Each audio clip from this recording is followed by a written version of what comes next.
Hello, Assalamualaikum. Welcome to Quick Learners. Today is the first lecture of mine. Biology का first lecture है जिसमें biology का first chapter introduction to biology chapter number 1 है और सबसे पहले डेफिनेशन है व्हाट इज साइंस। साइंस क्या है? Science is a study. Science वो स्टडी है जिसमें ऑब्जर्वेशन करते हैं, कोई चीज़ को ऑब्जर्व करते हैं, उसके अकॉर्डिंग एक्सपेरिमेंट करते हैं और देन एक्सपेरिमेंट को परफॉर्म करके हम उसके अकॉर्डिंग कंक्लूजन करते हैं। फॉर एग्जाम्पल लीव्स का कलर है ग्रीन है, ये ऑब्जर्वेशन हमारी थी। उसके बाद इसको एक्सपेरिमेंट किया गया कि ग्रीन कलर क्यों है। फोटोसिंथेसिस का प्रोसेस होता है जिसकी वजह से क्लोरोफिल मौजूद होता है लीव्स के अंदर और फिर क्या होता है, लीव्स का कलर क्या होता है, ग्रीन होता है। ठीक है, और इसका कंक्लूजन क्या निकला, leaves shows green colour due to presence of chlorophyll. This is a conclusion. In Asian time पुराने वक्तों में ऐसा साइंस की कोई ब्रांच नहीं थी। पुराने वक्तों में सब चीज़ों को कंबाइन करके एक ही टर्म में इस्तेमाल किया जाता, वो था साइंस।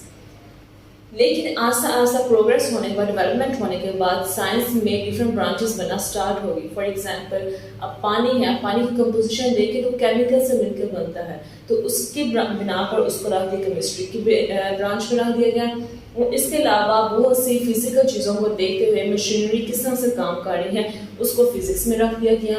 और फिर लिविंग थिंग्स को देखते हुए कि लिविंग थिंग्स किस तरह से सर्वाइव करती हैं उसको ज़्यादा ब्रांच बायोलॉजी में रख दिया गया। और इसके अलावा अलजेब्रा की भी आगे टर्म इस्तेमाल होना शुरू होगी, डेवलपमेंट होना शुरू होगी और उसको मैथमेटिक्स में होना शुरू हो गया। इस तरह से और भी बहुत से ब्रांचेस हैं जिसको बनाना शुरू कर दिया। पर एशियन टाइम यानी कि पुराने वक्तों में ऐसी कोई ब्रांच नहीं थी, लेकिन आस्ते से डेवलपमेंट होने के बाद ये ब्रांचेस भी शो होना शुरू होगी। बात करते हैं व्हाट इज बायोलॉजी। सबसे पहले हमने इस टर्म को देखने के बायोलॉजी को। Bio means life, logy mean study. Biology two word से मिलकर बनता है bio and logy. Bio means life, logy means study. So अब इसकी डेफिनेशन हम करते हैं। Biology is the study of life. Life के बारे में स्टडी करने को बायोलॉजी कहते हैं। लिविंग थिंग्स के बारे में स्टडी करने को बायोलॉजी कहते हैं।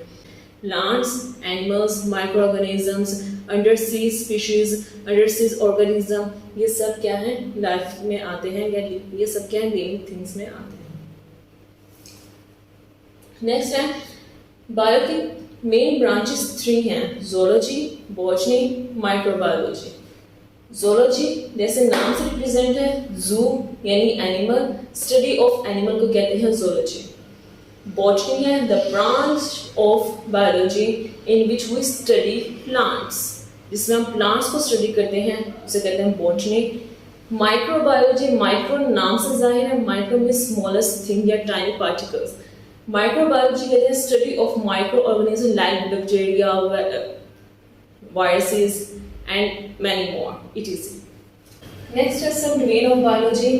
सब डिवीजन में सबसे पहले आती है मॉर्फोलॉजी।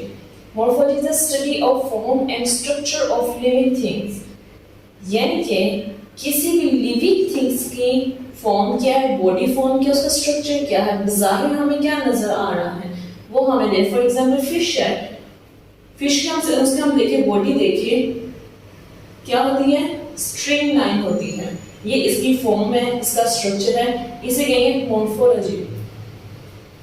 नेक्स्ट है anatomy, study of internal structure. अब फॉर एग्जाम्पल फिश के अंदर देखिए इसके इंटरनल स्ट्रक्चर क्या है, उसके बारे में कौन सा स्ट्रक्चर है, उसका स्केलेटन है, क्या क्या है, उसको स्टडी करेंगे एनाटॉमी में। नेक्स्ट है हिस्टोलॉजी, स्टडी ऑफ टिश्यूज। कौन से टिश्यूज हैं इसके अंदर, मसल्स कौन से हैं, जैसे स्मूथ मसल्स हैं, उसके कार्डियक मसल्स हैं, कौन से मसल्स हैं उसको स्टडी करेंगे हिस्टोलॉजी। नेक्स्ट है cell biology. Cell biology is a study branch of biology in which we study the function of cell and cell organelles. Cell क्या है, सेल के अंदर ऑर्गेनेल्स कौन से हैं उसको स्टडी करने कहते हैं सेल बायोलॉजी। फॉर एग्जाम्पल ये एक एनिमल सेल है, इसके अंदर क्या है, न्यूक्लियस है, न्यूक्लियस के अलावा इसमें वैक्यूल्स हैं, इसके अंदर माइटोकॉन्ड्रिया, इस सब को स्टडी करने को कहते हैं सेल बायोलॉजी। और इसके अलावा study of cell division, cell किस तरह से डिवाइड होता है, माइटोसिस या फिर मियोसिस, ये किस तरह से होती है, या सेल 1 से 2, 2 से 3 में किस तरह से डिवाइड होता है, इसको कहते हैं सेल बायोलॉजी। नेक्स्ट है physiology, physiology function of different part of living organism, कि हर पार्ट का क्या क्या फंक्शन है। फॉर एग्जांपल आर्म है वो किस तरह से मूव करती है, लेग है किस तरह से मूव करती है, ये सब को स्टडी करेंगे कहते हैं फिजियोलॉजी। सो आज का लेक्चर यहाँ तक था। आई होप आपको पसंद आया होगा, तो प्लीज़ सब्सक्राइब करना मत भूलिएगा।